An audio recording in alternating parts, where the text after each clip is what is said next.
which have changed and continue to change the world of financial markets. Tonight, I'm pleased to welcome David Iafe, the Executive Director of the iafe, the International Association of Financial Engineers, who will in turn say a few words about the organization, the iafe, and introduce the members of a panel for quants who accepted to share with us their exciting experience. Thank you. Thanks, Linda. Welcome. This is the second year we've been back here in California. How became a quant is a panel we've run in New York for the past 5 years.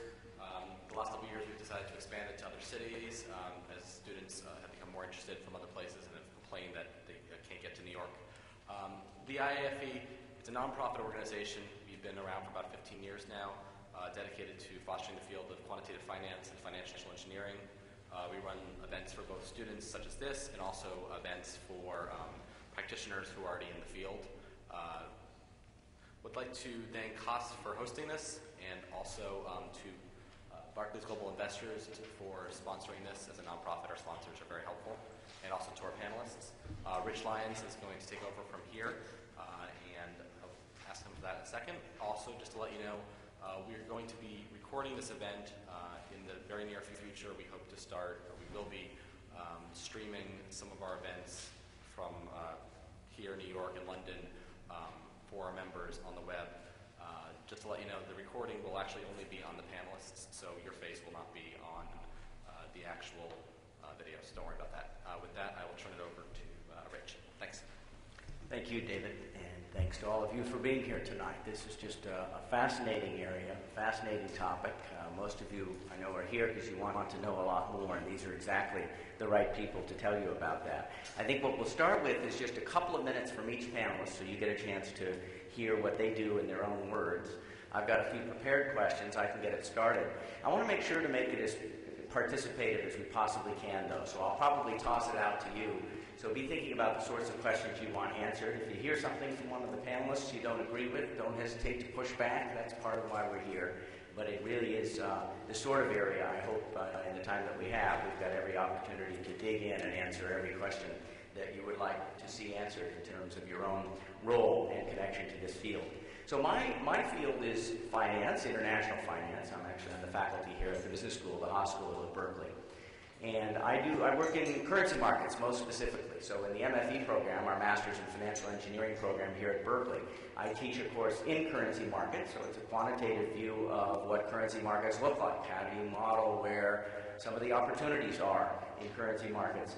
Most of you have had some finance, so you've learned the basic ideas of efficient markets, relatively efficient markets. But part of the MFE program is thinking where some of the pockets of opportunities are within those efficient markets. And that's very much what quantitative finance is about, I think, both in terms of return opportunities as well as risk-sharing opportunities. And that's what I teach in this currency markets class. So I've been here since 1993. I taught before that at Columbia Business School in New York and got my graduate degree at MIT.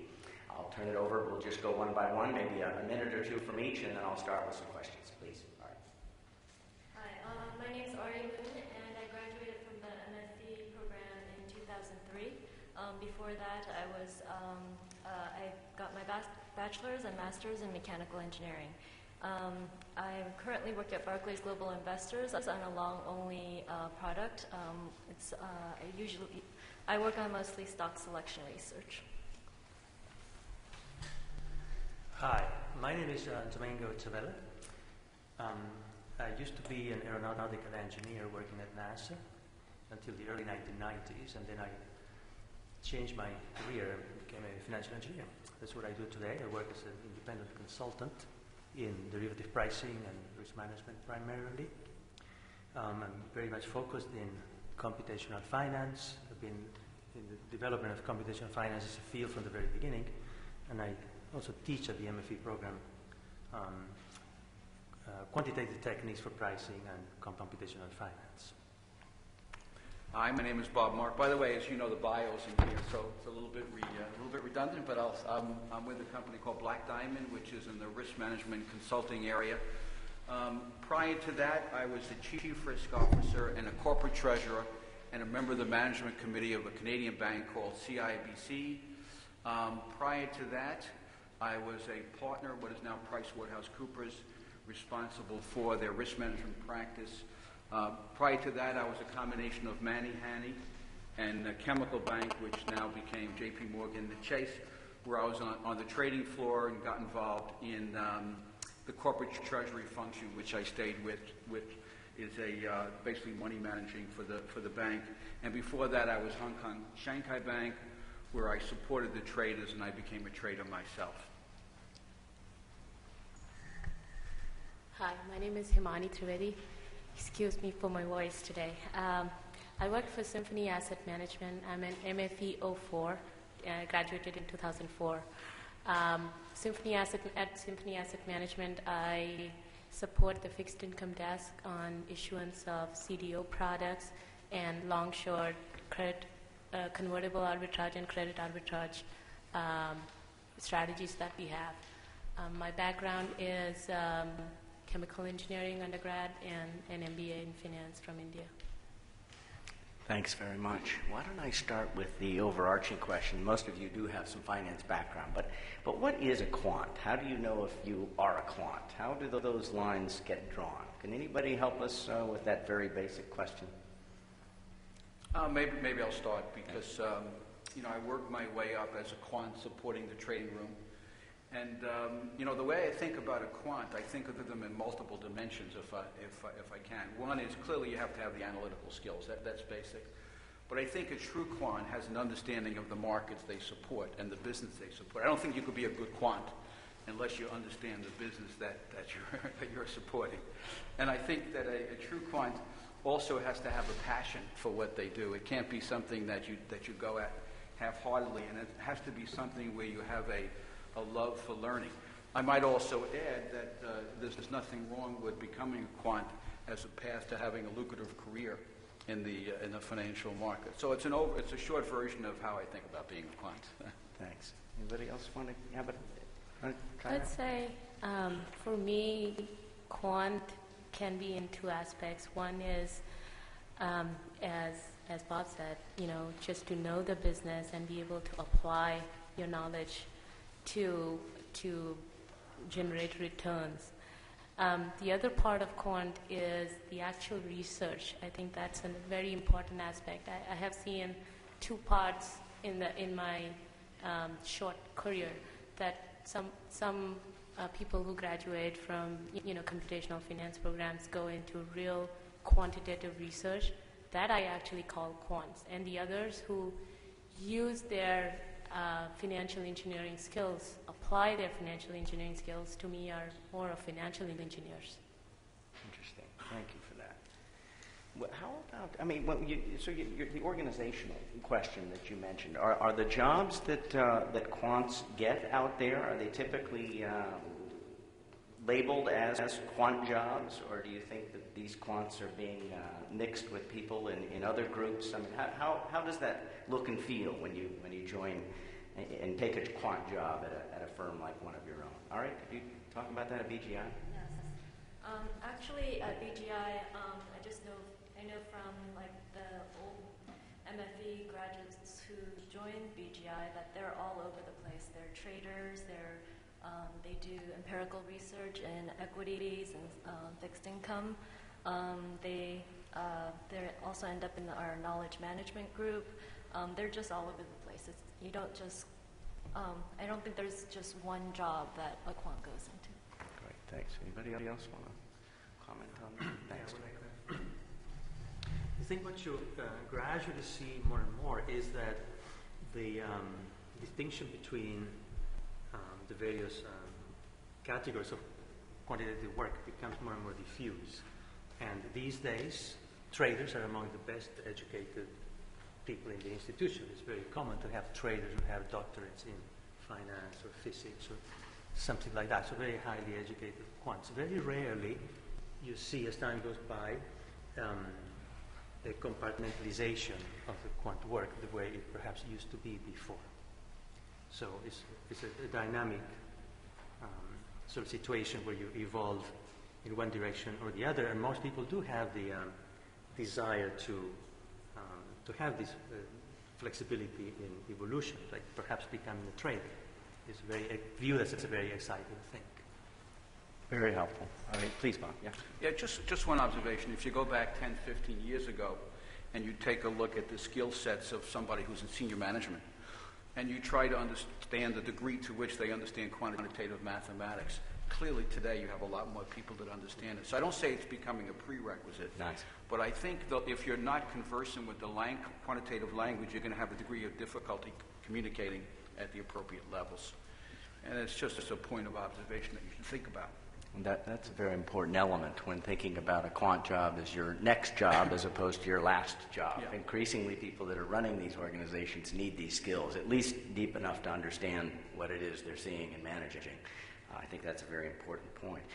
One of the points that came up, Domingo and others have referenced it, when thinking about sort of these boundaries that are becoming a little bit looser, if we thought about that as I would like to interpret that as a potential increase in demand, that the role of the quant in lots of different areas within these organizations is starting to grow. If I try to think dynamically about the supply of quants, because there are more and more programs, versus the demand for quants, these people are looking out to the future. Is this a positive dynamic in terms of relative demand, or is there an overabundance of quants? Well, actually, there isn't an overabundance. There is a growing demand, and the reason is that there is a substitution effect. Until now, or until recently, the market for quants was being supplied by physicists and engineers and so on. That is changing very quickly.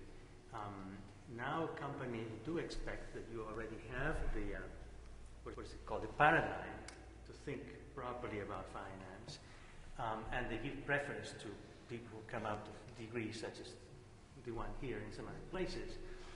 In the past, it was enough to have a PhD in physics or in math to be regarded as a good candidate to be trained internally. That is becoming less of an acceptable solution, and that creates, I think, a dynamic demand for properly trained financial engineers. Does the rest of the panel agree with that? Yeah, I mean, there's a lot of things that are happening in the field. Let's just take the field of risk management. You have a lot of regulatory changes now going on in which you need quants to sort of satisfy those. And there's a lot of money being spent in putting together these regulatory programs. It may surprise you to put in a Basel application, which are the regulatory rules in banking and securities firms. A big firm is spending maybe 300, 400 million just in terms of getting that in. So the quantitative demands are huge to be able to satisfy that. And ironically, the Basel regulatory capital rules are based upon the Merton model, one-factor Merton model. Sort of interesting to think about that. And so I think for a career perspective, the demand is outstripping the supply at this point, and it's a good opportunity for you to get into that field. I think one of the other things that I've observed in the last few years is people talking about having quants who want to be on the business side. I think financial engineers have done a great job out there to connect the two, the quantitative side and the MBAs who do more of the business side. I think a combination of both is it's a great opportunity. People are looking for these people all around the place. So are you thinking even joint degree in the same person? Somebody who has both an MBA and an MFE or something? Yeah. Because that's it. Why don't we stick with that question? Because I'm sure a lot of these people are thinking, should I get a PhD in finance? Should I get an MFE? Should I get an MBA? Maybe a joint degree? Are we seeing, so let me toss something out, you can agree or disagree. It seems to me that 10 years ago, an awful lot of people that are currently in MFE programs were going into PhD programs and were leaving without finishing their dissertations because, in fact, they realized they didn't want to be researchers, which is what the PhD degree is supposed to be training. And that's been a nice, I think, division of labor across the two degrees. Does that make sense to the panel? I would agree to a certain extent. I would. There seems a fine line, at least to me. I don't know how others experience, but there is a fine line between the type of jobs or type of work that you do if you have a PhD background versus a financial engineering background. But again, it depends upon what your background is before you go for an MFE. Yes. So. Great. Well, it is true that order to access some of the more some of the higher end aspects of financial engineering, you need the type of training that usually comes from PhD type of training. It doesn't have to be a PhD in finance, but of course that would have hurt. But it's the type of training, the familiarity with some aspects of advanced mathematics, for example, that is amazing how quickly all of this is infiltrating the field of practitioners of finance. Now that usually tells you that if you do have a PhD and then you do an MFE, you become a very hot commodity. However, finance as a field of research at the PhD level is a little different than what institutions normally expect, of course. The universities specialize in that. But definitely the crossover from a PhD type of program to the financial engineering program is a tremendous asset. Let me ask a question. Several people have mentioned this marriage of I want to call it economics, but insights into markets and needs on the one hand and the quantitative tools on the other, and that the real magic happens when somebody's got both of those things. Do you think the MFE programs are good at giving people the economics conceptual perspective, and could they be better at that? Well, ours tries to be best. We do. Given the time constraints. Yes. Yeah. So it's a one-year degree in most places. Yeah. Rather than 2 years for an MBA. I would say, given the time constraints, the MFE program does do a good job of doing that. I would say they do a reasonable job. I would say that one of the challenges when you hire a quant is that if you bring somebody in who's got a little experience and then they compare themselves to the market 3 years after they're in the firm, I mean, their salaries are doubling and, they're moving quite rapidly. Yes. Because they become a lot more valuable. Yes. So it's hard to compete against the actual experience, but to the extent that you get in the classroom, you have to do a good job. That's great. For sure. That's great. So if one of these people has been introduced to economics and feels they're just not good at it, or they really don't like it, might that be a person we could say another field might be a better field? Is that going too far? I mean, part of the question that one needs to ask, I think, is, is this exactly the right fit for your bundle of skills? I actually like that question very much. I think that it's a good idea to change and calibrate your career, but the way I view it, it should be for a positive reason, not for a negative reason. So the fact that you don't like what you're currently doing isn't a good enough reason to become a financial engineer. Looking for something that you might like better, yeah, perhaps. But evidently, fleeing from one field because you dislike it to another one is... I'd love to make sure that we have plenty of interaction too, and I'm sure many of you have questions. I've got lots of questions, but if there are any from the field here, from the audience, we'd love to get them from you. Any questions? Please, sir. My background is engineering. I don't want to understand, I think you're also engineering, like for RV and stuff. What kind of learning curve did you get on once you started this program? I'm assuming that you guys didn't have too much finance background, so I just want to see how that experience was. So let me repeat all the questions so that we make sure that we all can hear them. Question was, if you come from an engineering as your background, what did that learning curve look like for you as you got into finance, into a quantitative finance program?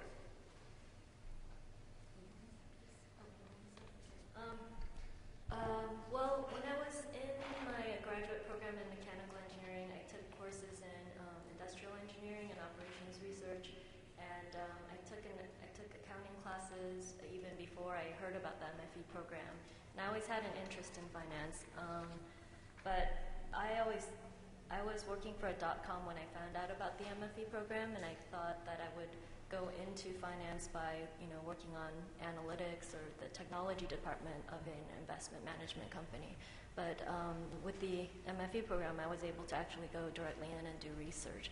As far as the learning curve goes, it was fairly steep when I got into the MFE program because I didn't have much exposure to the industry, and there were some people in the program who came in with 10 years of experience, but not as strong quantitative skills. And so I think we kind of had to meet in the middle somewhere. But the engineering background is great for your analytical skills, and I think finance is definitely something that you can learn. And I've heard a lot of quants say that you can always teach an engineer or a scientist finance, but it's difficult to do it the other way around. Anybody else want? You want? Sure. Manny? I had a chemical engineering background, but before I joined the program, I had an MBA in finance, and that's actually the reason I went ahead and I said I want something more deeper, much stronger, and going more into details of how the whole financial engineering works. Just one of the classes. So I fairly knew or was exposed to finance, but to answer your question, I mean, whether you are an engineer, if you're an engineer, it helps a lot because it's it's a lot of analytical skills applied there. But MFE in my mind is a combination of math, finance, and engineering or computer science or programming skills. And not everyone who goes there has all three at a time. So generally there is one of the three which is missing to a certain extent, and you have to pick up on it. Either you do the prerequisites to get to the speed, but that's basically how it goes. So not anyone who goes there has almost everything. And did you? So how about, let me ask this question then. When you think about hiring somebody in this field, maybe this is most appropriate for you, Bob, but all the panelists, are there one or two things you really look for, the spark in the interview, the thing that separates the student one from another? I take the knowledge for granted, so we start with that. I mean, I assume that we eliminate those that we feel don't have the right knowledge, and that's not too hard to do mathematically. But I look for people that have financial skills. For example, that's important to understand markets and the degree to which they understand how the markets work.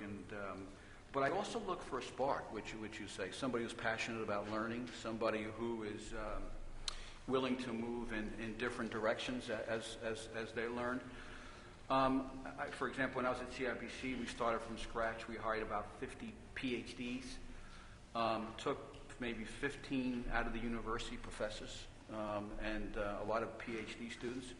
So what did they know when they came in? Very little about the financial markets, oddly enough.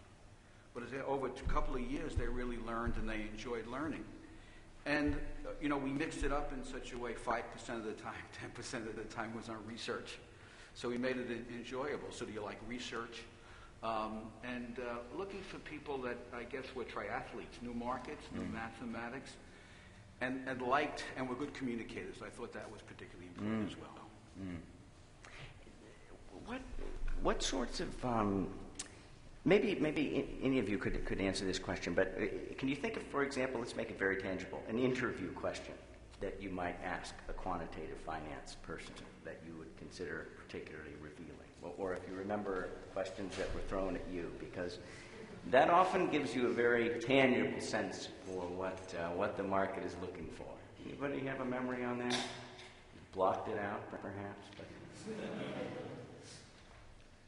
an unfair question. They were not prompted, but anything come to mind? Well, what comes to mind, because I think is probably somewhat what Bob was saying, is a question. I would have to think of a question, but the question that would separate the mechanical aspects of math applied finance with what is really relevant. Nice. And this is let me just make a little statement to those of you who are indeed engineers or physicists, something like that. The physical world is described by these very rigid laws. Energy is not destroyed, mass is conserved, all of these things. We have somewhat something like this in finance. It means you cannot make money for free. That's the replacement conservation principle in finance. But it isn't absolute. It's not always satisfying. So if you get too carried away with math, it's wonderful. For somebody who likes theoretical stuff, finance is ideal. It lends itself beautifully to doing wonderful things. But unless that is relevant, meaning unless the market has the conditions that justify what you're doing, it becomes frivolous almost. As time goes by, this sort of fancy mathematics becomes increasingly more relevant. But I would look for that. I would look for both the sophistication and the contact with reality. Nice. It's a complicated question because you're not looking for a monolith. You know, certain quants you want to hire to do research. Yeah. So you're looking for people that love to do research. Certain quants you'd hire because you want to place them in the foreign exchange trading area, and so on and so forth. So you're looking for different skills, and you're trying to build a team. Mm-hmm. And the research part is interesting. You might want to hire somebody, going back to that, just to put them on the problem, to tell you theoretically what you should do, even though you may not be able to go do it. Yeah. Nice. To write papers and other things. That's very different than putting quant on the trading floor. Yeah. To Yeah. support the traders. Helpful distinction. It's when thinking, I remember somebody, I think this was Mark Rubenstein, he was talking about the difference between being able to solve the problem posed and knowing what problem to pose in the first place. Those are very different skills. And the people that really dominate in this field, as in almost every field, are the people that have that latter skill. That's often the rarer skill and not easy to teach. There's another angle here. I mean, it just sort of sparks something. Sometimes you look for somebody that knows that when they solve a problem, they're not going to get the exact answer. They have to settle for something less than perfect. And so getting used to that, I think is important. The world is not perfect in the financial markets. And there are certain people that are very uncomfortable with that. Nice. Sometimes you cannot afford to be perfect. Yeah. That's right. And so many business decisions, right, are based on something less than lot less than complete certainty. One, let me talk. Please, good question. So I have a big picture question about sort of the value of quantitative skills overall. So I know there are certain quants out there that employ strategies that focus more on the fundamentals. So for example, they will study how many chips Apple should have bought or something like that. You take how many iPods they're going to sell. So sort of scavenging that kind of information to take what's going to happen with the stock of Apple. Right? So it's more fundamental business. And sort of the strategies that we're talking about here, I think it's more quantitative, maybe has higher dimensions to it. So my question is, has any studies been done, or do you have any industry knowledge as to which of these strategies, which of these categories of strategies have been more lucrative over years? And that portends to the second question, which is how valuable really is the quantitative skills in terms of generating financial payoff.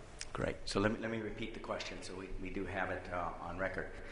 Two-part question. I'll paraphrase a bit. But the first part of the question was, when thinking about sort of the sorts of questions that financial mathematical finance or financial engineering are applied to, some people apply it more to fundamental-based analysis, and others apply it a little bit more to the relative pricing across assets as opposed to thinking about it as a strict fundamental relation to the underlying, for example, cash flows to a firm. And then when thinking about the different sort of categories of strategies, whether it's more fundamental analysis or other modes of financial engineering, other areas where quantitative finance might make money, which tend to be the more profitable, and going forward, which are the best prospects. Any thoughts on that, sort of the domains within which these tools are applied, and which ones are sunrise domains and which are sunset domains? It's actually a very interesting question. I'll use the credit field. You can pick many different fields. But if you go back to 15 years ago on the credit side, there was a lot of fundamental analysis looking at certain financial ratios, and if this ratio is bigger than that one, the credit quality, you can make some judgments on credit quality. Then along came the world of quantitative mathematics, where you can use formulas to calculate things like the probability default. And so now what happens, you triangulate. You need both. And those that were doing the fundamental analysis now become more valuable because the mathematics now is interjected, so you need both. And so I don't think of it as a separation. I think of a combination of skills that allow you to make a decision. And if you're just strictly on the fundamental side and you don't understand the strict mathematical side, you have a problem, and vice versa. So I see things as an integration rather than separating. I actually agree with Bob. I work for a fund which is fundamental driven, and they have hired me, who is a financial engineer. And one of the reasons they've done that is because it's, as I said, it's not separated out. It all works together. There's screening techniques that I apply that are used for them to go ahead and do the fundamental analysis. I think where a line of separation happens is probably where the assets are more, the spreads are lower, or higher quality asset classes where you have to make investments in bulk. That's where you cannot do a name-by-name basis analysis, and that's where quantitative techniques are more prominent than the fundamental analysis. Very Right. helpful. I would like to elaborate precisely on the two comments. There isn't a contraposition between the fundamental analysis and the more mathematical stuff. These two things sort of fuse together, and they investigate or emphasize two different aspects. The more fundamental part is going to look into to what extent are the markets free of arbitrage, for example. To what extent can you gain an advantage by understanding the data? And then you will do that as fundamentally as you can.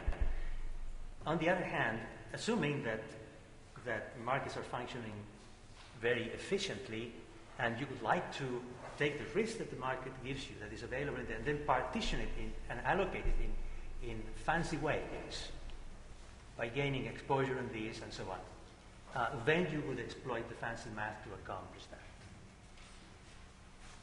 So these two things it's not that you have two different philosophies attacking the same problem. You have a transition from one to the other, shifting the focus from one area of the problem to another.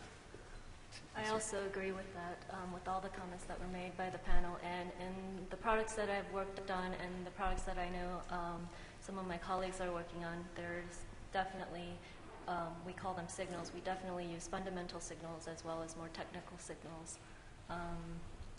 So both are important. And also the quantitative signals, they tend to rely on historical data, and when something happens in the news, you need to be able to put that insight into your trades, and so you can't just rely on just the numbers. Wonderful, wonderful answers. I was just going to add one thing. I worry about somebody, coming back to the question you asked earlier, who, when you're looking to hire them, are tightly analytical, but do not understand the fundamental nature of the market that they're looking at. Or, as I said earlier, do not understand the business that they're looking at. So I'd even make a stronger statement. You've really got to be on both sides to add value. And I think if there was a criteria that I would list as my number one and number two, it would be around that side of things. Yeah. I would like to add to what Bob's just said. I would like to share an experience that I have been through.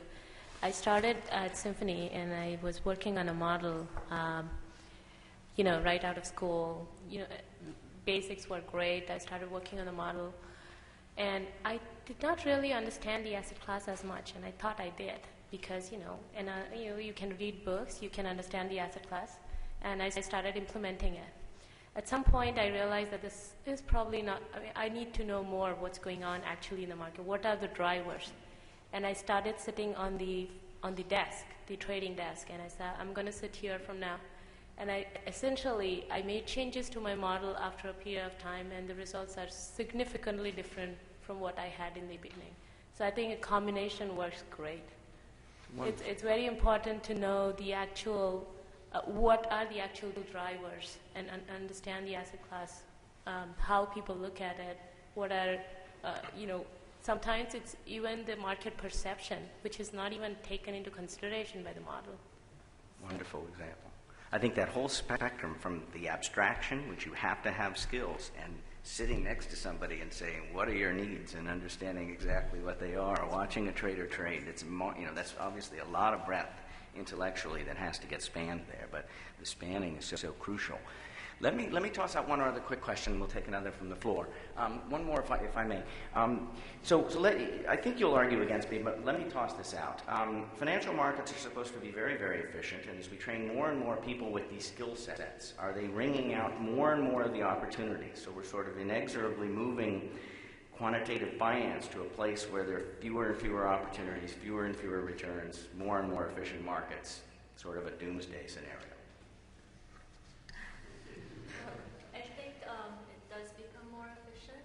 But the markets are always changing, and that's why what Bob said about hiring somebody who has a passion to learn is very important, because it's always changing and you always have to keep learning. But like I said, since it's changing, I don't think you're going to squeeze all the inefficiencies. I'll give you a perfect example. Like the credit markets. Yes. Banks used to make loans to investment-grade companies. It became so efficient you couldn't make money on it. Yeah. So they went down to non-investment grade, which opened up the credit derivative market. Right. So there's always a spawning of new room. innovation. Great. Yeah. New room. There was a question here, please. Yeah, I had a question specifically regarding the Berkeley program. I guess over the last 15 years, there have been a couple of programs sort of springing up. And I came across from Australia, and we just had our first two programs sort of come into effect over the last 24 months. What differentiates the Berkeley program from the other programs that are out there? Thanks. So the question was that there are now many quantitative finance or financial engineering programs out there, master's programs. What differentiates the program here at Berkeley? And people are looking at me for the answer to that one. There are a lot of people that could answer that better than I could. Let me say a couple of quick things. I'm not sure that these are the only things one could say, but two things strike me. First of all, when we started this program, right, 5, 6, 7 years ago, as we were talking about what we wanted to do, there was a very clear appreciation for this idea that's been expressed up here, that the students need to have the economics and the conceptual framework. They're going to know the math, or they will when they finish. They're going to know the statistics. They're going to know the programming. But too much of that without a deep appreciation for how markets function and the economic relationships. I'll just give you one quick example. I remember talking to some hedge fund managers that were saying, somebody can bring me a regression that says, look, you can forecast that return. But if I don't understand the economics of where that opportunity is coming from, how robust it's likely to be, what sorts of things might cause it to disappear, I won't trade it. I need to know what's underlying it. I'm not just going to look at a regression and go trade. It's that kind of appreciation. And so when we designed the program, we put a lot of that in from the get-go. And I'd like to think we're still really quite distinctive in that dimension. A second that I would mention that is really quite true is that our faculty, I don't know that this differentiates us, but I think it's very important to the program. Our finance faculty love to teach in this program. They really love to teach in this program.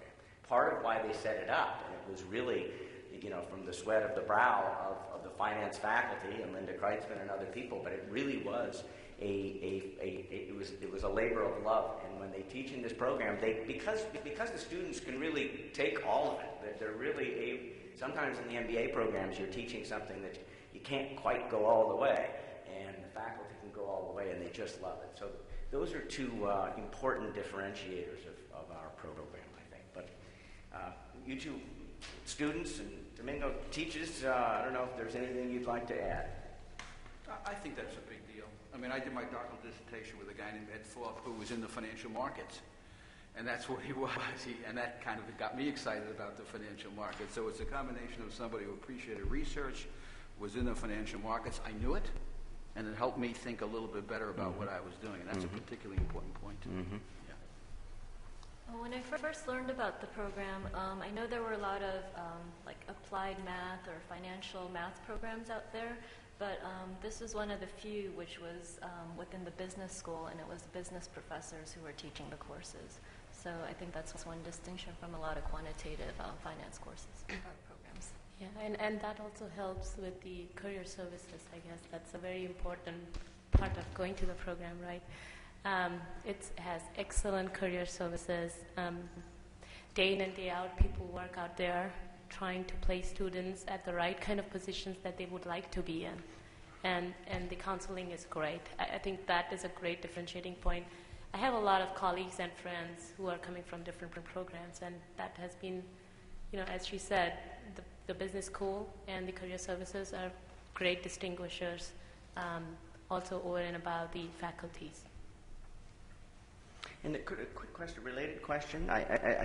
We're very proud of the students that we attract. They're really phenomenal. And you learn a lot from your fellow students, huh? And being among a set of students that good is obviously a very important part of the experience. Could you say a word or two about sort of your peers in the program and learning? I've met very, very intelligent people in the program, and I keep in touch with a lot of them still. And they're resources, actually, if you ever want to move jobs or if you want to see what other people are up to. And I've actually been a resource for a few people who are interested at BGI. Yeah, I would say the amount, the learning I had from the fellow students was enormous. And I was telling someone the other day that my learning per time during that 1 year has been the maximum over my entire life. Interesting. Because one of the reasons, it's not like I'm at school all the time, but I'm with students all the time, working in groups, and my learning has been tremendous during that 1 year. Thank you. Questions, please, sir. I work for a financial services startup called Head Street. I'm not sure if you're very affordable. I support tools development. I'm actually a software person. But I'm pretty interested in getting into computation finance because I support traders, market makers, also, as you said, derivatives and compliance. It involves a lot of business intelligence. How much can I leverage from this program? What kind of theoretical concepts that would help me carry out this career in risk analysis, compliance, and analytics? Good. So the question, he works for a financial services startup and comes at it currently from more of a programming perspective and how to think about whether it's derivatives or compliance, how to think about the specific tools that might be conveyed in the program that would be useful to him.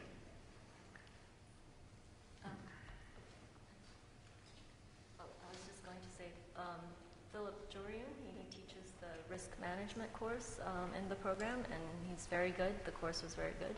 I know a lot of people who came out of the program and work in risk. You're right.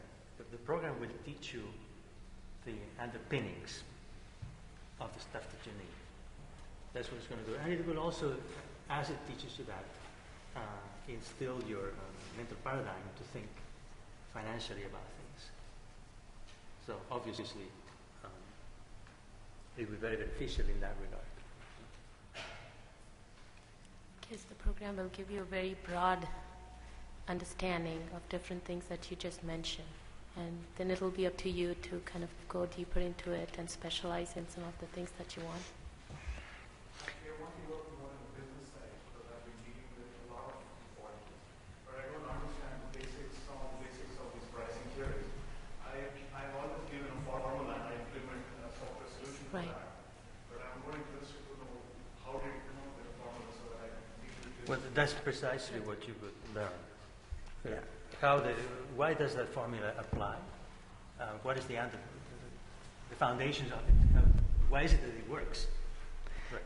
Yeah, I think It's an interesting question. I wrote a book, co-authored a book, a very technical book, and 5 years ago, out of mathematics, and then came out, co-authored a book called The Essentials of Risk Management. No mathematics, but the idea was to put insight in there in terms of learning. It's called The Essentials of Risk Management, and the idea is to provide certain windows that you can look through the markets and understand certain things, so that as you're interested in making that switch from where you are to learning about markets, there are lots of roads to get there.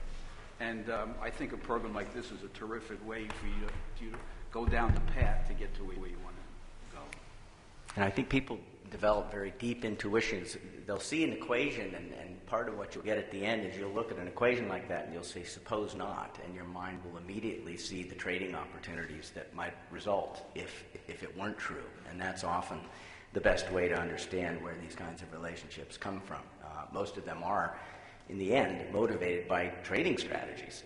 It's not obvious to the engineer who's not trained that way, but once you can map those equations into trading strategies or opportunities, if they don't hold, I think that's part of where that depth comes from. Could I switch a little bit we'll take some more questions, but I'd like to tilt it to the sort of job itself. Financial jobs can be very, very stressful. They can be very performance-oriented. You've got what's called a P&L, a profit and loss, and you're Total compensation will be often heavily dependent upon it, depending upon what role you're playing at a financial institution. So could we talk a little bit about the lifestyle of a quant? Is it a lot of hours? Is it a lot of stress? Are there advancement opportunities? Or is there sort of a ceiling that a quant can hit? Anything like that? Love some comments. I mean, I would say that it's a lot of hours because if you're supporting the trading floor, the trading day starts at, let's say, 7:30 in the morning. You're there at 7:15. And the trading day ends whenever it ends, depending upon where you are. But at night, you're doing what you have to go do. And it's just, you could be putting in 18 hours a day if you really want to. And that's why I think you have to have a love for it. And especially, we're talking about the trading side, but there are other sides as well, supporting the merger and acquisition groups and so on and so forth. And when you're in that environment, everybody's working hard. So you've got to get into the flow. Mm-hmm. And that's why I say you have to have a passion for it. Right. I have never seen a situation where in this job, this kind of work, you would come at 9 and leave at 5. That I have never seen. It's a lot earlier than 9 most of the time, and it's a lot later than 5. Experience has been I snooze my clock 3 times in the morning before I go to work.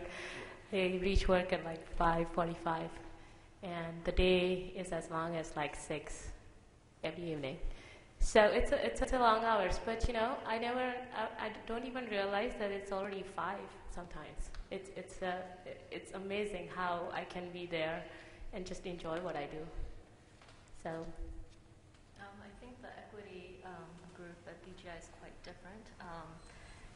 There aren't very many people there at 7 at night, but it varies because we have portfolio managers who come in at 5:30 in the morning, but they leave around 4:30 or so.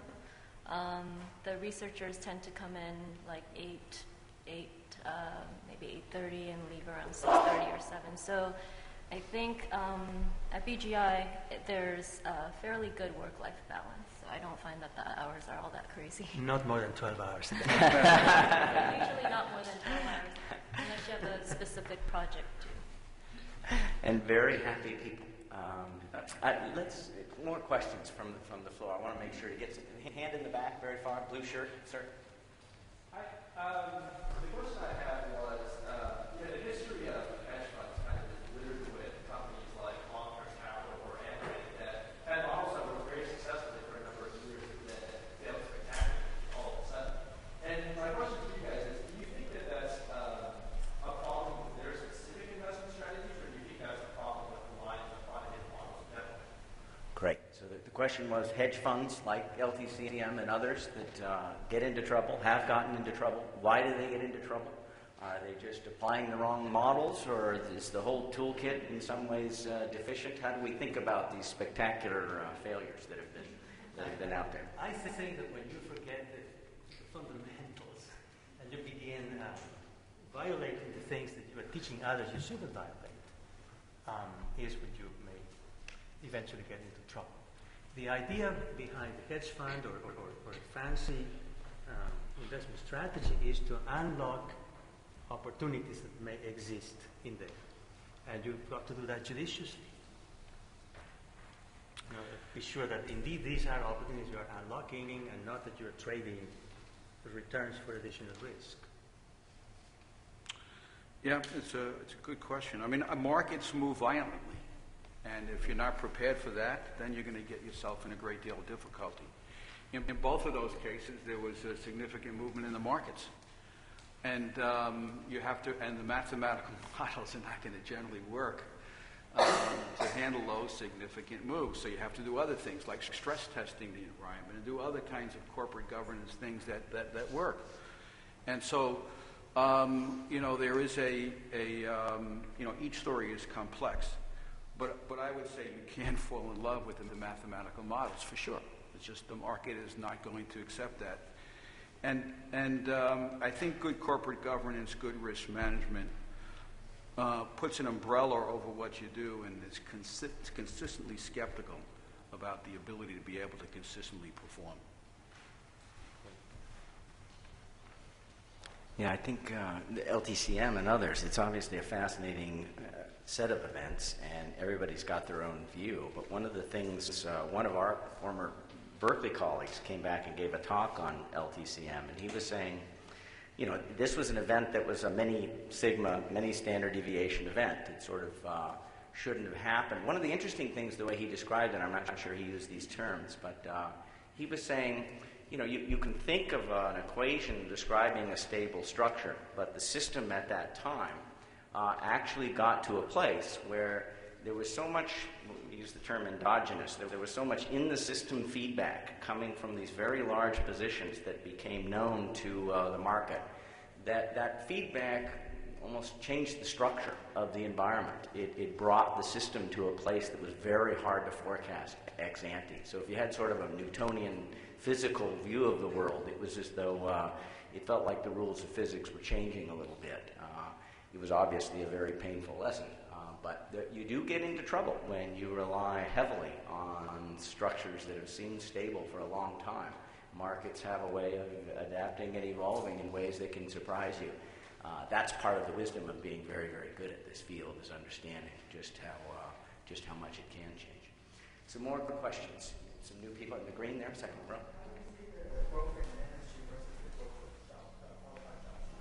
Okay, growth in industry versus the growth in qualified job seekers, sort of the demand-supply question, I guess. It's still... I mean, I just see an unabated demand-supply gap for the foreseeable future. I don't really... And it's mutating into other markets as well. You know, you have the energy markets, for example. You have the banking. Insurance hasn't really started yet. That market's opening up as well. So I just, if anything, see that gap widening. I think financial engineering as such in general has brought so many complicated, innovative things that the market is just going to grow. There's so much demand for people who understand logic and apply their skills to understand these complicated models. More concretely, I've been involved in a lot of recruiting for our group, and we have a lot of open positions, and it's been difficult to fill them. It's hard to find the right candidates, and the positions can be open for 6 months to a year or even longer. And I think Linda and others here at Berkeley deserve a lot of the credit, but the MFEs from this program fly off the shelf. It is just amazing how much demand there is that 5 years from now maybe things will change, but there is just a ton of demand, and salaries reflect that demand.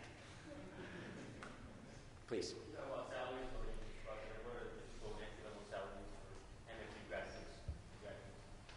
So, yeah, the averages, I can just speak to averages. I think it really depends quite a bit. Averages are going to mask a lot. You've got people coming into the program with lots of finance industry expertise, and they're going to go out at one level. But here, at the averages coming out of the program, it's a one-year program, this last year in placement, we're on the order of, or just a little bit above, $150,000 a year.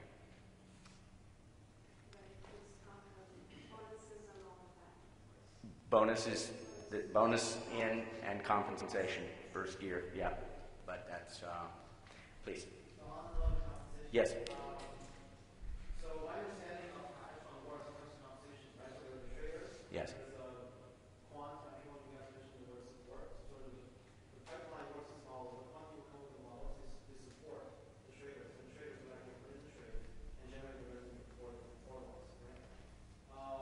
And in general, compensation structure is as follows. The traders generally make more money and quant make less. And I also heard rumors, like some other people on Wall Street, right? So a lot of traders are people with high school degrees, basically, or college degrees, right? And quant have PhDs. So you have these quant PhDs that support these traders that not necessarily have all these quant training, and the compensation structure is skewed towards the traders as well. So I was wondering if that's true, and if it is, what do you think of that? Okay, so let me just repeat the question real quickly. That if we partition into two buckets, they're traders and they're quant people. Is it true that the quant people, are sort of upstream from the traders, often don't get as much compensation as the traders? The traders are, at least generalizing, often less highly trained, less highly educated, but often share more in the rewards, at least as a historical matter. Any comments? What I was going to say is, if you go back 10 years ago, maybe it was more the case then. But in today's world, it's less the case. But not necessarily. I mean, I'll give you an example. In the risk management space, which is now big business, you can have a quant who wants to stay on that side as opposed to be on the trading side and make a pretty good living. And so if you're the chief quant, I would argue that chief quants make more than a lot of traders do, pound for pound. And so, and just think if you didn't do that, you wouldn't be able to attract the kind of quants that you want to support the risk management function that you have. Now, there's no doubt about it, your top trader may make X or 3X, and your top quant may make X. But as you work your way up and down the trading ranks, and you work your way up and down the quantitative ranks, those gaps have closed substantially, where you have now quants making more than traders. So it depends on which trading you're talking about and how much experience you have, et cetera, et cetera, et cetera. That's right. And it's increasingly more common that traders do have advanced degrees and they're highly educated. But even if they don't, what matters really isn't so much formal education as to understanding what they're doing. And if you are a trader and you don't understand what you're doing, you get weeded out rather quickly. So traders who survive and stay there for a longer period of time are superbly smart and they understand what they're doing, and that has great value, and so they get rewarded for this. Oh, yeah, of course. But I'm just saying, if you actually have to go through all this rigorous mathematical training just to be a PhD or a master researcher or support person that supports somebody does not have to go through all this training. And he just That's becoming less the case as time goes by. It is very common these days that the trader himself has a PhD in something, Right. but is not really using his time doing the fundamental algorithms or something. But the guy understands what that is about. Yeah. And Sorry. I just, an important point. I don't think I've met a trader in a long time that just had a high school degree in a financial. I mean, it just doesn't happen anymore. No, it doesn't happen. It's not part of the equation. Yeah. And I would say, in general, in my experience, it's been that the quant and the trader work as a team. It's been a strong team, and, they are both responsible for the returns that they generate. So I may not be trading. I may suggest that these are the things that's going to happen. The trader puts in the trade, and we both are responsible for that. Yeah. And for us, BGI is a quantitative shop, and so the traders have to understand the models, and they have to understand the motivation behind the trades. And actually, I was in a training session this morning, and the quant said that brokers have been telling him that traders have been becoming more nerdy. Yeah. One thing that I would add to that mix is that when you come out of this program or if you choose a different program, you will have a set of skills that will be valued, and there will be a role for you. There's no doubt about it. Trading is a tricky art.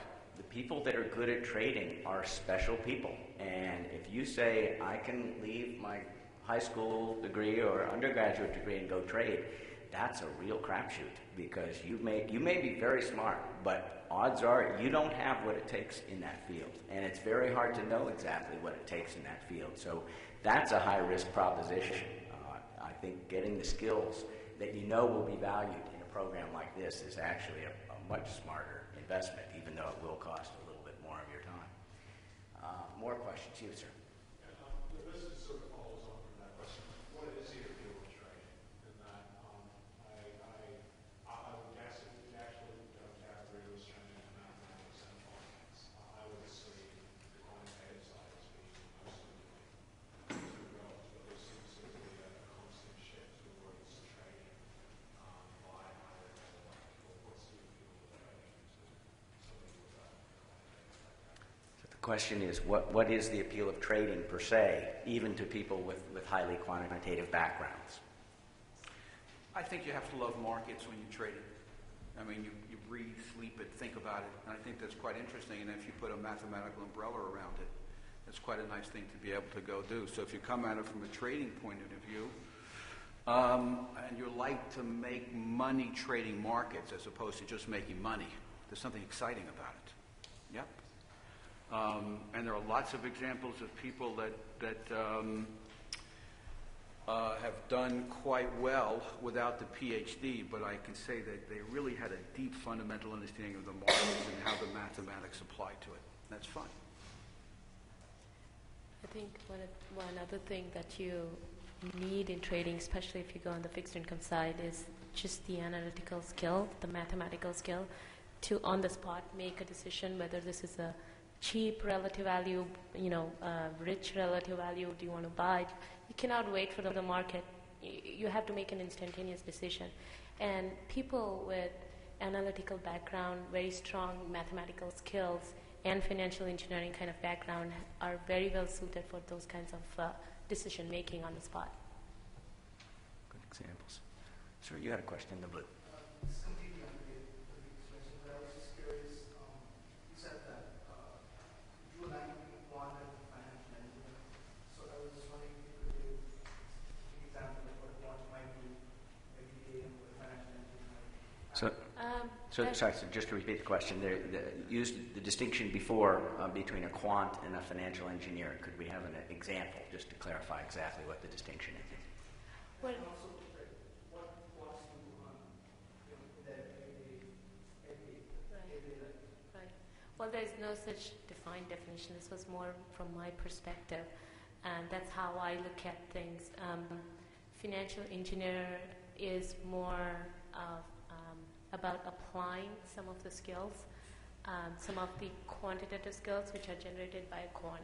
So, for example, a quant can develop some models, find solutions to certain problems which have not been solved. So they're more research to me. And then these problems are being used by a financial engineer who knows a little bit more about the business aspect and kind of brings it together and is able to make returns out of that together. So that was my perspective. But a financial engineer can become a quant as well. I mean, a financial engineer can go to like variety of avenues. They can take up variety of avenues. Okay, the questions in the back. I don't want to miss anybody. People have some more questions. Oh, I'm sorry, right there. Thanks. What are obstacles that in your career as a quant? Let me explain like this. I'm a materials engineer. Now, actually, I'm struggling to get more into the safeties, instruments, and more technicians to make improvements. So, I don't want to be regret to make the wrong choice and become wrong. So, what are the obstacles? Okay. So the question is, what are the obstacles in a career path as you make that decision to go for this? What are some of the danger points?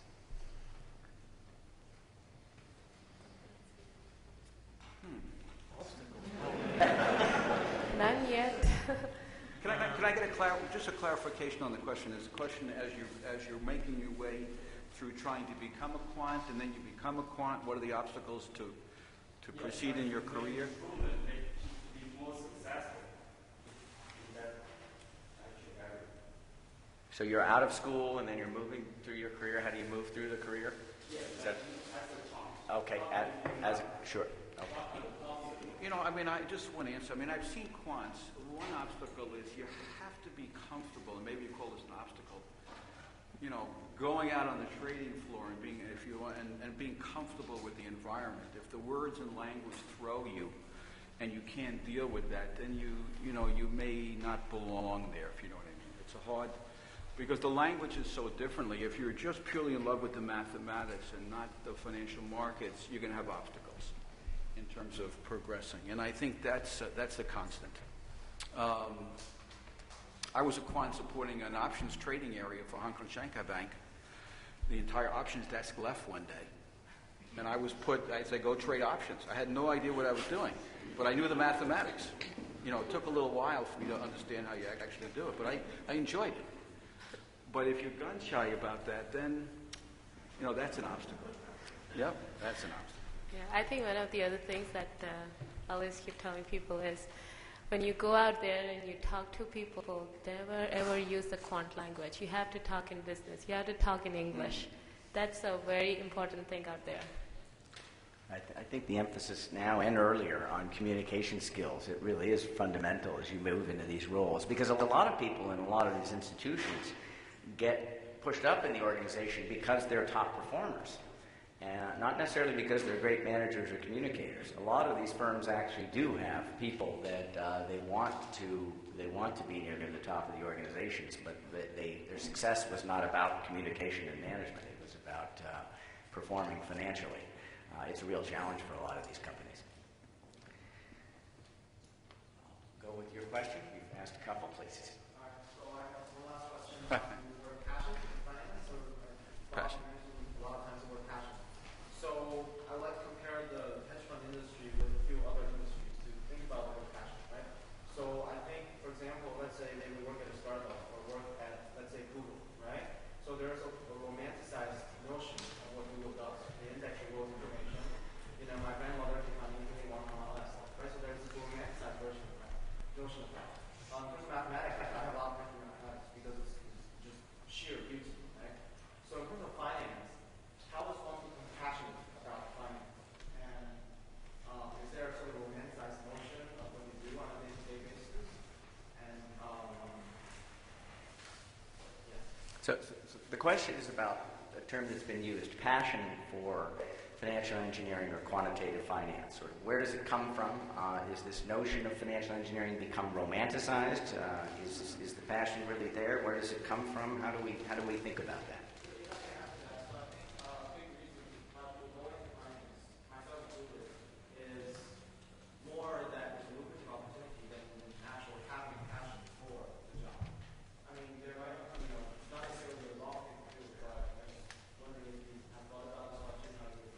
That's a very powerful question.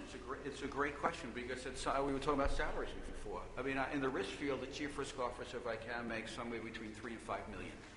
The head of the mathematics department could make $1.5 million easily.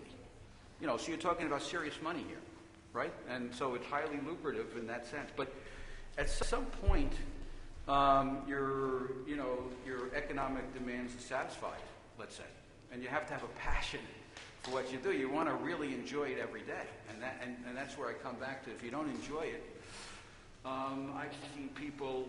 We can have a very serious conversation after 9/11. A lot of people just left the business, right? They changed how they were thinking about things. They no longer had a passion to do the same thing they were doing before. But when I talk about passion, you love markets. You love learning what moves markets, and that's enjoyable. It can't be a drudgery. Once it's a drudgery, then I've seen people slip and slide and kind of leave, and the attraction of the money becomes less and less important. There's an excellent book written by a career consultant in Mill Valley called Work with Passion. And basically, anything that you do, that if you want to be good at it and succeed, has got to be done with passion. If not, then the excellence that you need to attain to be successful in whatever thing you do, you won't have the energy to achieve this. So the passion component is necessarily there. And it's probably true that there is a bit of a romanticized notion, like in any field, you have that. Right. Yeah, but what's that for finance? I don't know what romanticized notion. For finance, what would be in the case of finance? Well, there is a sort of glamorous side to it. Like in anything, you tend to see, I don't know, somebody publishes a wonderful paper and it's all of this. What you don't see is the work that led up to that. So perhaps the glamorous side, you have to think in terms of background work that leads to whatever success is most visible. But this is true of anything. The passion is, I ran a corporate treasury operation for 15 years. Passion is sitting down and deciding what kind of trades that you want to put on, and then putting mathematics on top of that, and then going out in the market and doing it, and it works. Right? That's joy. If it doesn't work, that's a different kind of, that's a different kind of thing. But your emotions are flowing, and you feel alive in terms of what you're doing. There's no dullness to what you're doing. I mean, I pay you a compliment. You don't stop asking questions, which is great. I think that's a real skill to be able to go do that. You're relentless in asking questions. I think that's a really good thing. And so you have a passion about how you're approaching what you're doing here today. You're trying to learn. It's that sort of thing that's hard to define. But I see that in the financial markets all the time. I mean, you do well in the financial markets. I think adding on to that, like what you said about you have your model and you see that it works, I think that's exciting. I've been in this industry for only 3 years, and I put a couple signals into our model last year, and it's kind of fun to see how it's performing, and I think that's where the romance sort of comes in. Yeah, I think some of the signals you look for in your own life is have you ever noodled on why the stock market is at the level it is, and whether there are any patterns in it, and whether you have a way of modeling that, or those things you wonder about. If they're things you don't wonder about, you might want to think twice. If they're things that you find are fascinating, you may end up getting a taste of this field and saying, hey, I was built for this. I was just built for this, because there are a lot of people that are very, very happy in this field. There were a couple of questions, please, ma'am, in the white.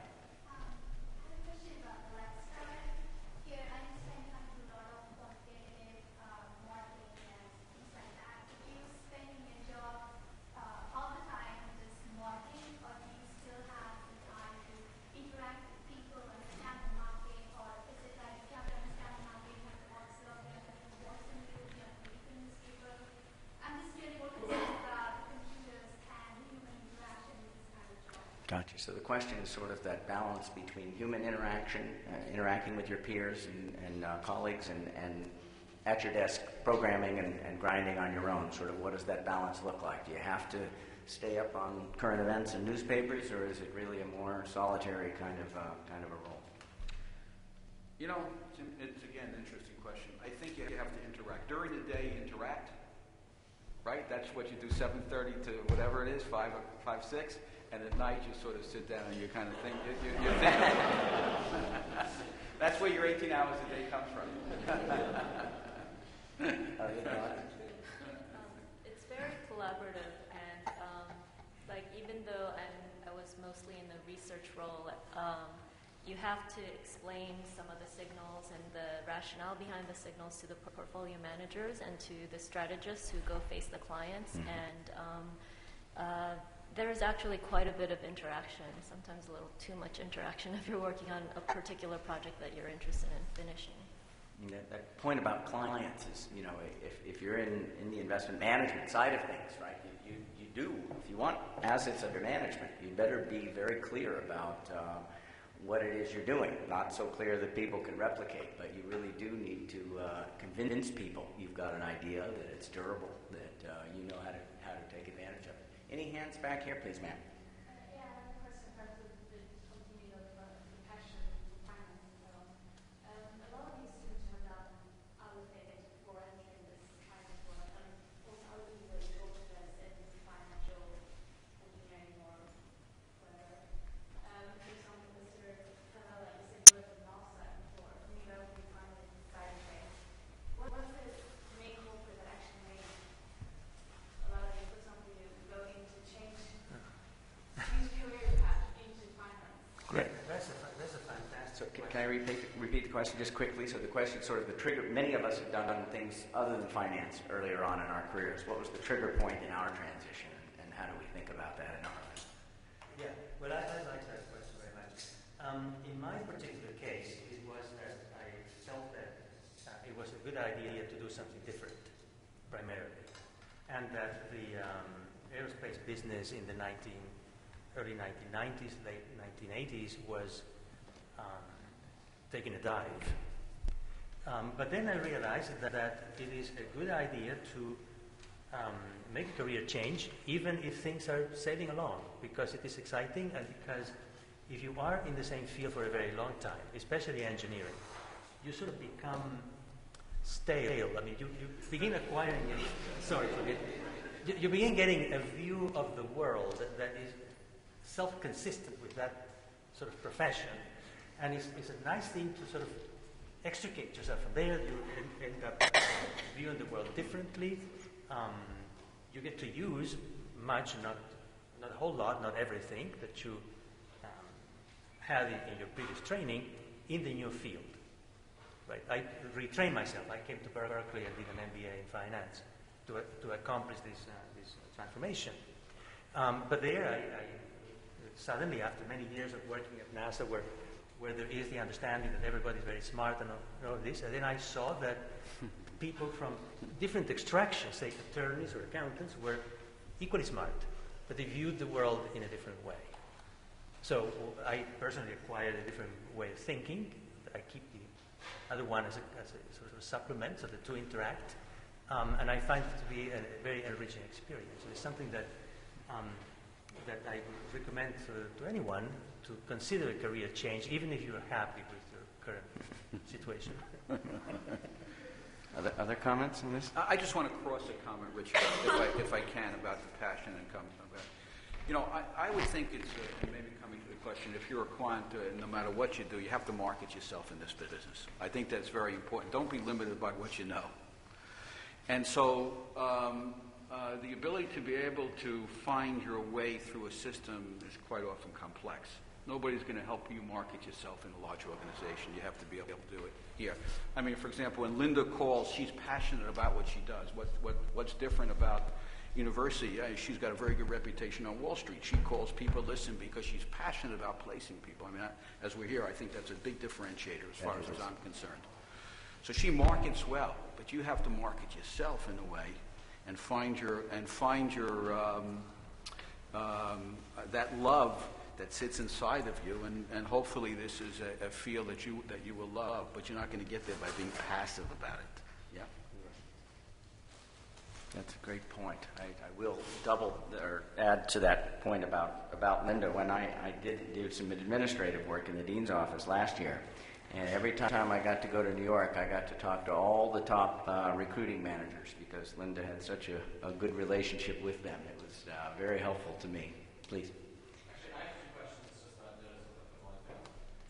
When we did this last year, a lot of people asked me, or told us to help California, and they wanted to know about opportunities on the West Coast versus having to move to New York or London. The second thing I was going to ask is, I would like to ask this, for the women on the panel, the field is slowly seeing a lot more women coming into the field. If you have any comments on just that in general. Great. Two questions. One, West Coast versus East Coast. What do the opportunities look like? And the women in this field, is that role changing? More room? What does that feel like? I can answer. I think California has been a choice. And, you know, when I was graduating, I think half of the class was actually looking for a placement in California. And I think most of them got a job. So there were a lot of people, there's a lot of, and the West Coast is actually developing a lot in the last 2-3 years especially. I know investment banks opening up their offices here to serve their West Coast clients. So there is a lot of absorption on the West Coast. As far as the quant jobs goes, I would say it's definitely a little, well, it is less than, say, New York or the East Coast. But as I said, I mean, there is so much need of such people in the business in general that these types of positions are growing a lot. As far as the women aspect goes, I don't think I have, I have two, including me, just two women on the desk. A desk of about, I would say about 16. And I don't think I've ever felt like I'm different. It's been a very, it's been an amazing experience. I've heard stories that, you know, in the past it could be that because you're a woman, you may not get as much, you do not grow as well, but that's not true. I don't see it. I work with a lot of women in the finance field on the East Coast, and they have grown really well. They command, and they are even heading huge groups. So that's what my experience has been. Yeah, on our floor, there are a lot of women actually who are head of groups, head of products, and I don't think there's really any distinction in the leadership roles that they get. And I had an internship on the sell side. I worked for Citigroup in London for 3 months, and even there, I thought that it didn't really matter that I was a woman. On the East Coast versus West Coast, one quick point. Again, when I was trying to market last year our finance people, one of the things that we are really good at, too, is being the go-to place in Asia. So for people it's not just the East and West Coast there. This is an extremely globalized industry. And Berkeley, if you don't know it already, Berkeley's brand power in Asia is immense. It's just immense. So connecting you to jobs in lots of different places, but particularly Asia, is a real comparative strength for us. I think we have to shut down very, very soon, right? So, and probably one more question. So, why don't we take one from the back, please? In the back there. Yep, you. I was wondering from a quant research perspective, how much of the job of an abstract mathematical model, how much of it really depends on current events and reading the newspaper, integrating what's going on in the outside world? Great. So from a quant research perspective, how much of it is abstract as opposed to reading the newspaper and connecting it to events as they unfold? As I was saying earlier, it's an interesting question. Sometimes you hire quants just to do the research. That's an oversimplification, but I know I did that all the time. And my colleagues did that as well. So those folks focus on the research side. And there are other quants that would focus on the market-related side in a way that forces them to understand and comprehend those dynamics that move the marketplace. It's very dependent also on the institution. If you were to ask the question, where is the Silicon Valley of finance, for example, that would be the place where this really fundamental research is going on at a very basic level. Well, there are elite institutions where you would find things like that. And geographically, the area where that's most likely to happen, from what I observe, is probably in London. The sort of center of gravity of sophisticated finance seems to have been drifting there, perhaps because of its equidistance to many other markets and so on. So that would be highly dependent on the institution. There are institutions that are extremely sophisticated in the sort of things they do, and you may find people doing very high-end sort of analytical and mathematical work. What you probably won't find these days anymore, it used to be in some institutions in the past, is a complete separation where you could have a little ivory tower there where somebody is a mathematician just doing math. I don't think that Goldman Sachs used to have a reputation for that sort of thing. I don't think that happens anymore. Now there is a fuller integration, so to speak. I want to thank this panel very, very much.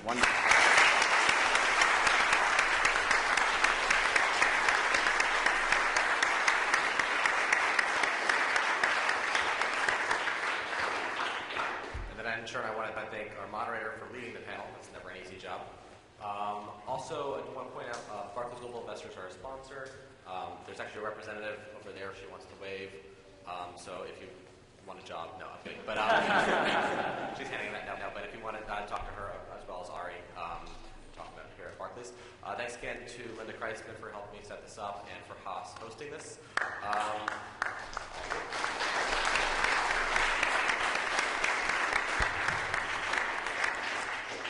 I feel like I should get a job at PBS because I always say that you should join as a member. We don't have free tote bags or anything, but it is only $25 for students.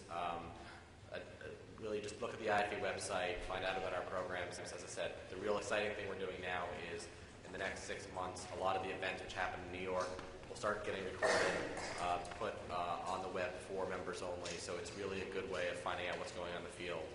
We have a lot of really dynamic and interesting speakers. It's a great organization. So thank you again. We're having a reception. Hopefully you can mingle, meet some of our panelists, and thanks to them for attending. Take care.